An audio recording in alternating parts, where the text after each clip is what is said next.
जय वेटरन्स, कैसे आप लोग? मजे में रहना चाहिए। दोस्तों, ईसीएचएस के द्वारा 6 जुलाई 2022 को एक तुगलकी फरमान जारी किया गया है। आज मैं इस वीडियो में उसी के ऊपर बातें करने वाला हूं कि उसकी अच्छाइयां क्या है, उसकी बुराइयां क्या है और आप लोग को क्या एक्शन लेना पड़ेगा, हम लोग को क्या एक्शन लेना पड़ेगा। आज इसके बारे में रिव्यू करेंगे।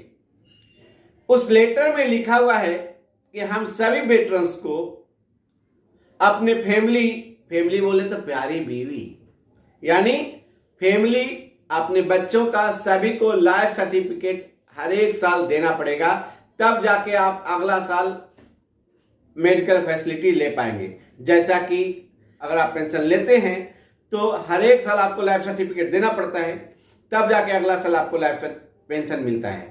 अगर आप लाइफ सर्टिफिकेट टाइम पर नहीं देते हैं तो आपका पेंशन बंद हो जाता है। उसी प्रकार सेम नियम कानून ईसीएचएस ने लागू कर दिया कि आपको अपने बीवी का, अपने बच्चों का लाइफ सर्टिफिकेट देना पड़ेगा। लेकिन साथ में उन्होंने एक कंट्राडिक्टरी ऑर्डर भी इशू किया है कि प्राइमरी बेनिफिशियरी यानी हम वेटरन्स को और उनके स्पाउस यानी उनकी प्यारी बीवी को लाइफ सर्टिफिकेट देने की जरूरत नहीं है। क्यों? क्योंकि वेटरन्स को हर एक साल पेंशन के लिए लाइफ सर्टिफिकेट देना पड़ता है, तो ईसीएचएस क्या करेगा, उसी में से फेच कर लेगा आपका लाइफ सर्टिफिकेट। तो भाई आपने दो चीज क्यों किया? या तो लाइफ सर्टिफिकेट वेटरन्स को देना है या लाइफ सर्टिफिकेट नहीं देना है। सीधे सीधे ऐसे बात कीजिए। आपको अगर आपको इसके बारे में ज्यादा जरूरत थी, लाइफ सर्टिफिकेट हमारे बारे में इतनी चिंता थी, तो आपको ईसीएचएस कार्ड को हमारे आधार कार्ड से लिंक करने का था, ताकि अगर किसी हमारे बंदों का डेथ होता है तो ऑटोमेटिक मृत्यु प्रमाण पत्र जब आप बनाने जाते हैं तो आपको सबसे पहले पूछा जाता है, भाई आपका आधार कार्ड कहाँ है? आधार कार्ड नंबर डालिए। आधार कार्ड से अगर आपने ईसीएचएस कार्ड को लिंक कर दिया तो भाई आपका कार्ड ब्लॉक। कितना सिंपल था, आज इसको आपने इतना कॉम्प्लिकेटेड कर दिया। और दूसरी बात, पैरा 5 में लिखा हुआ है कि आपको अपने डिपेंडेंट यानी अपने प्यारे बच्चों का आपको हर एक साल इनकम सर्टिफिकेट देना पड़ेगा लाइफ सर्टिफिकेट के अलावा। जैसे समझ लीजिए कि पति पत्नी कोई रिटायर हुआ और उसको एक बच्चा हुआ। बच्चा होने के समय उसको तो पति पत्नी को लाइफ सर्टिफिकेट देने की जरूरत नहीं थी, तो जब बच्चा हुआ, बच्चा 1 साल के बाद बीमार पड़ गया, हॉस्पिटल में जब पति पत्नी उसको दिखाने के लिए गया तो ईसीएचएस क्या बोलता है कि भाई आपका 1 साल का दूध पीता हुआ बच्चा कमाता है क्या? पहले ये बताओ कि आपका 1 साल का बच्चा कमा रहा है कि नहीं। इस लेटर में एज कहीं नहीं लिखा हुआ है, जो सबसे बड़ी कमियां हैं। तो ईसीएचएस को क्या चाहिए कि इसमें एज मेंशन करे कि 18 साल से कम के बच्चों को इनकम सर्टिफिकेट देने की जरूरत नहीं है। क्योंकि भाई 1 साल का बच्चा कमाता कहां है, 2 साल का बच्चा कमाता कहां है। तो ईसीएचएस को इसका करेक्ट ऑर्डर, इस लेटर को करेक्ट करके एक ऑफिस ऑर्डर या करेक्टेड करके एक लेटर इशू करना पड़ेगा। क्योंकि अब अगर 2 साल 3 साल के बच्चे को पॉलीक्लिनिक में इलाज करवाना है, मिलिट्री हॉस्पिटल में इलाज करवाना है, तो उसको स्टेट रेवेन्यू डिपार्टमेंट का नील इनकम सर्टिफिकेट दिखाना पड़ेगा। क्योंकि 2 साल 3 साल के बच्चे का उन्होंने पैन कार्ड बनाया नहीं है। अब बताओ वो इनकम सर्टिफिकेट बनाने जाएगा या इलाज कराने जाएगा?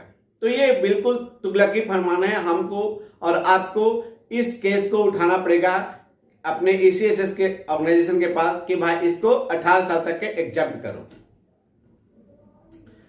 और तीसरी बातें करते हैं कि अगर किसी कारणवश हमारे बच्चे का कार्ड यानी ईसीएचएस कार्ड ब्लॉक हो जाता है, तो ईसीएचएस जो है एकदम बैठा हुआ है कि भाई जैसे ही टाइम हुआ मैं आपका कार्ड ब्लॉक कर दूंगा।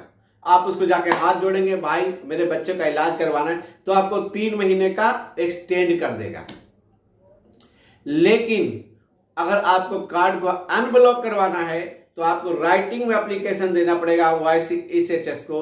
ओआईसी ईसीएचएस उसको रीजनल सेंटर भेजेगा, रीजनल सेंटर उसको सेंट्रल ऑर्गेनाइजेशन ईसीएचएस भेजेगा, सेंट्रल ऑर्गेनाइजेशन ईसीएचएस को फिर रीजनल सेंटर भेजेगा, रीजनल सेंटर उसको ओआईसी ईसीएचएस के पास भेजेगा, तब जाके आपका कार्ड अनब्लॉक होगा। और इस समय अगर आपका क्रिटिकल कंडीशन रहा आपके बच्चे का, तो उसका OIC ECHS और ECHS का कोई जिम्मेवारी नहीं बनती है, क्योंकि उसने आपसे पैसा छीन लिया है।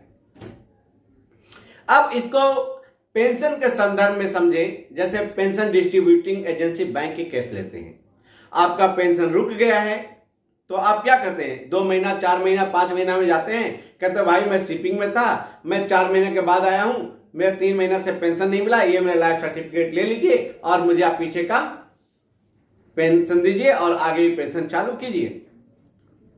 उसी प्रकार क्या होता है कि बैंक आपका लाइफ सर्टिफिकेट लेता है और CPPC आपका पैसा डिस्ट्रीब्यूट करना चालू कर देता है। यहां पर OIC ECHS के पास कार्ड ब्लॉक करने का तो अधिकार है, लेकिन अनब्लॉक करने का अधिकार करने के लिए पूरे आपको वेटरन्स को नौटंकी करना है। इसके खिलाफ भी आपको आवाज उठाना पड़ेगा और आपको लेटर लिखना पड़ेगा कि जिसके पास कार्ड ब्लॉक करने का अधिकार है उसके पास कार्ड अनब्लॉक करने का भी अधिकार होना चाहिए। अब मान लिया, समझिए कि आपका कार्ड बच्चे का ब्लॉक हो गया, तो आप इलाज करवाने जाते हैं, तो आपको करना क्या है? आपको ऐसा नहीं कि पीछे जो आपने कोई बीमारी हो आपको क्लेम करने जा रहे हैं, नहीं, आपको अनब्लॉक करवाना है। तो भाई आप लेके जाइए form 26A what is required by the ECHS, जो ECHS की जरूरत है उसको ले जाते हैं, आप ऑनलाइन भरते हैं और OIC के पास जाके बोलता है कि मैंने भर दिया भाई, गलती हो गई थी, सॉरी, एक लेटर दीजिए, ऑनलाइन रीजन लिख दीजिए कि भाई मैंने टाइम पर नहीं भर पाया और आप इसको अनब्लॉक कर दीजिए। बड़ा सिंपल सा होना चाहिए। OIC ECHS इसको अनब्लॉक कर दे, बड़ी सिंपल। इसके लिए वेटरन्स को परेशान करने की जरूरत नहीं है। तो दोस्तों ये 3 बात, पहला तो फालतू था कि आपको वेटरन्स को और उसके फैमिली को यानी उसके बेबी को लाइफ सर्टिफिकेट हर एक साल देने वाला।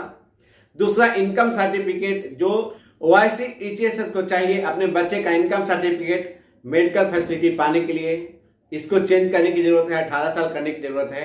और तीसरा कार्ड को अनब्लॉक करने के लिए OIC ECHS के पास अधिकार होना चाहिए कि जब भी वेटरन जाए और उसको इनकम सर्टिफिकेट दिखाए तो अनब्लॉक करे। इसको 2 प्रकार से कर सकता है, जैसे पहला ऑनलाइन भी कर सकता है और दूसरा ऑफलाइन भी कर सकता है। OIC ECHS के पास जाकर के एक लेटर देगा और फॉर्म 26A देगा और OIC ECHS तुरंत देन एंड देयर उसको अनब्लॉक कर देगा। बड़ा सिंपल होना चाहिए, इसको इतना कॉम्प्लिकेटेड नहीं होना चाहिए। और आपको इन सारे चीजों को अपने अधिकार को पाने के लिए, अधिकार को कभी मांग के नहीं मिलता, याद रखिए। अधिकार को पाने के लिए आपको ECHS को इस ईमेल पर आपको मेल भेजना पड़ेगा कि ये सुधार की जरूरत है और आपको सुधार करने की जरूरत है, क्योंकि मैंने आपको कंट्रीब्यूशन दिया है। और आपको अगला वीडियो में बताने वाला हूं कि ऐसा लेटर इश्यू होने का कारण क्या है। तो आपसे अनुरोध है कि आप लोग आवाज उठाइए और अपने आवाज को बुलंद कीजिए और सेंट्रल ऑर्गेनाइजेशन ECHS तक ये आवाज पहुंचाइए कि हमें इन जो बताया है बातें कि 18 साल से कम के बच्चों को इनकम सर्टिफिकेट देने की जरूरत नहीं है। OIC ECHS के पास राइट्स होना चाहिए कार्ड अनब्लॉक करने के लिए देन एंड देयर जब भी वेटरन्स अपने बच्चे का रिक्वायर्ड डॉक्यूमेंट लेके पहुंचता है तो। और साथ में वेटरन्स को और उसके बेबी को जो आपने बोला कि हर एक साल लाइफ सर्टिफिकेट देने की जरूरत है, उसको आधार कार्ड से लिंक कीजिए। इन सारे बातों को आप सेंट्रल ऑर्गेनाइजेशन ECHS तक जरूर पहुंचाइए इस ईमेल के द्वारा। जय हिंद।